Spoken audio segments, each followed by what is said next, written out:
incident itself happened back in July 2024. It was a horrible incident in which a girl was making her way home from having a night out with her friends, and as she's walking up a well-lit street, it turns out she's being followed by a male. She then walks onto a dimly lit street. Within a few meters of going up the dimly lit street, she's attacked from behind.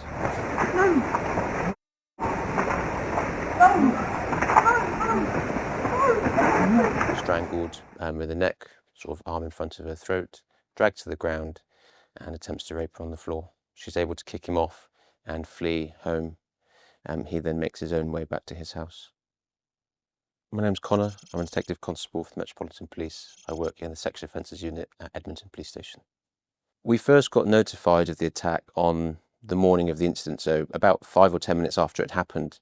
The first steps when we were alerted is to understand where the victim currently is. Once we know that she's safe and well, make sure that they're feeling a bit better when it comes to speaking to us, because speaking to the police can be daunting as it is. We're fully aware of that. So we then conduct the interview and make sure that we get all the information we can, and we do it all in one go so that she doesn't have to keep reliving the incident. I like to do it pretty holistically. Say, look, this is the one time you'll have to do it well, we'll do it properly, and then we can set the investigation from there and work on identifying the suspect.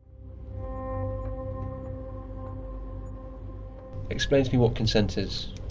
It's agreement between two people to engage in an act. When someone says no to sex, what does that mean? It means no sex. Have you ever had sex with someone who's not consented? No, never.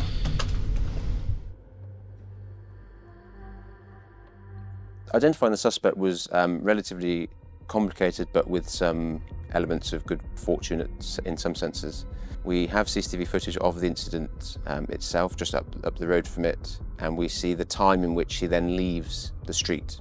And we work out that he's wearing a hat with a reflective sticker on the top. He's wearing a red windbreaker with black panelling, and it's a North Face jacket. He's got some navy shorts on with white stripes down the side. We work out exactly what time he gets on the bus. We're able to determine the buses that would have gone through at that route. And we go through to the bus company and say, look, somebody, the only person gets onto this bus at this time, at this place.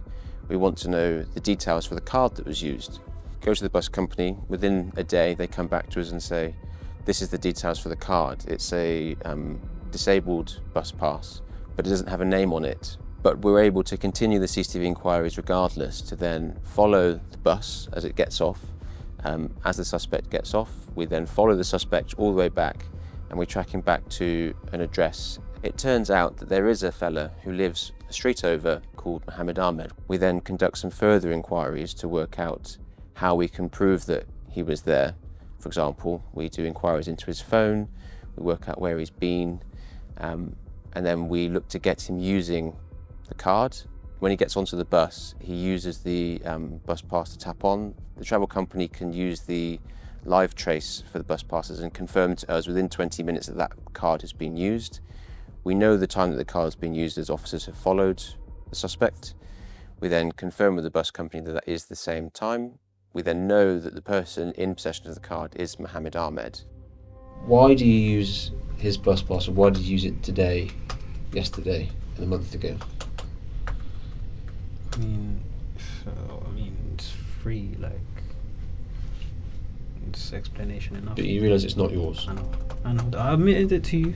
Transparency, I'm trying to be transparent, I get it, but I'm telling you as for the sake of this. Did you use his travel pass at 2:42 AM on the 20th of July 2024? No, I did not. It was missing. You were going to leave it till tomorrow before reporting the card? I didn't say that as an actual statement, I said I probably would have. When Ahmed was arrested, we had a very little window in which to arrest him. He initially gets on a bus and then gets to an overground station. By this point, we know that he's used the travel pass, and it's the travel pass used at the time of the incident. We know that he's going to get on a train, and we know that officers are tracing him the entire time. So it's very much a case of, as soon as he's through the gate of the train station, it's a case of we need to intercept him immediately. Luckily, the train station that he was at is a terminating point, so he gets on the train and the train is stationary. Officers have seen him enter the train and obviously can see him through the windows. Officers enter a carriage from either side, come together in the middle, and he's arrested on the train before it leaves the station. You're under arrest for non-fatal strangulation, attempted rape and assault by penetration. He's then subsequently taken out of the view of the train station and formally arrested and dealt with outside the train station. We find the travel pass on him and confirm that it's got the same details as the one that's used to tap onto the bus straight after the incident.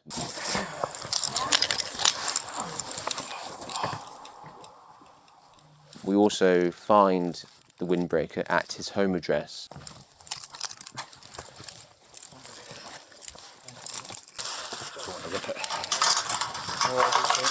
I think you call that found.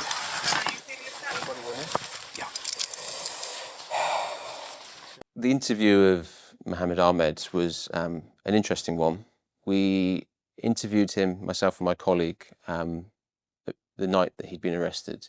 Describe what happened between you between 02:28 and 02:34 on Saturday the 20th of July. I can't, since I wasn't involved. You weren't involved? No. What were you doing then? I was probably at home, to be honest. You think you were at home? What would you have been doing at home? Not sure I do many things. Probably play PlayStation, sleep, maybe just on my phone. Just what you do at home, I guess. Okay. My colleague and I obviously know this isn't true. We know this isn't true because firstly, we have the phone data from where he was out and about at the time.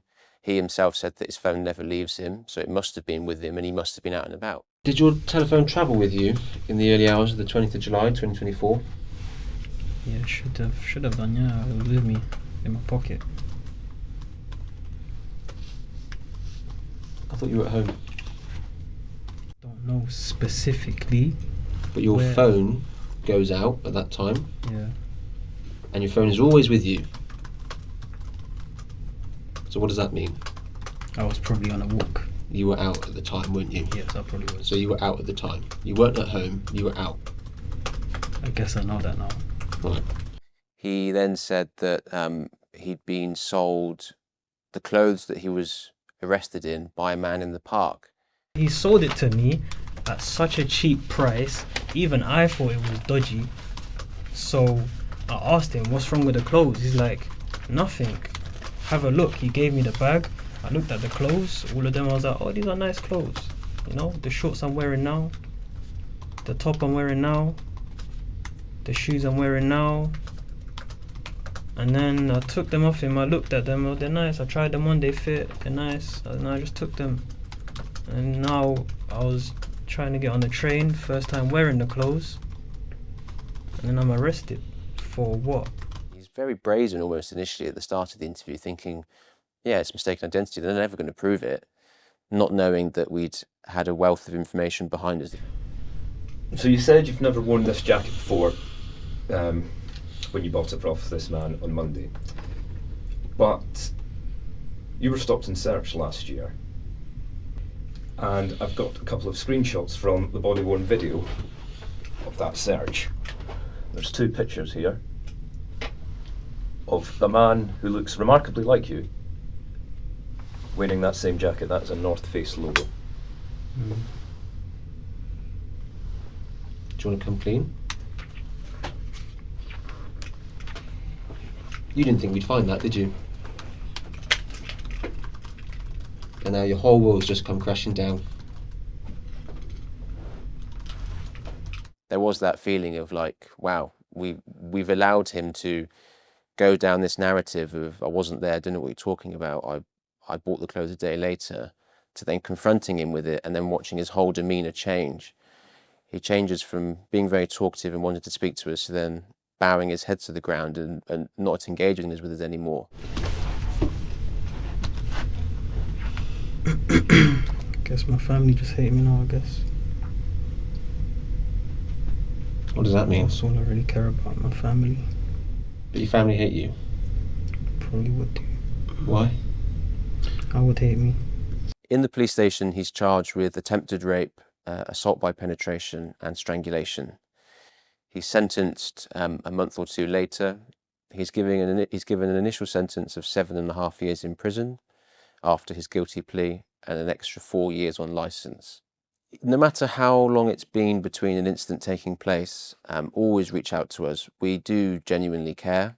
I know the people that work on these departments want to be there, and the support for a victim is ongoing. It's not just, we found the suspect, he's been charged, that's it, we terminate the relationship. The relationship is still ongoing now in this case. I still speak to the family. The support's always there.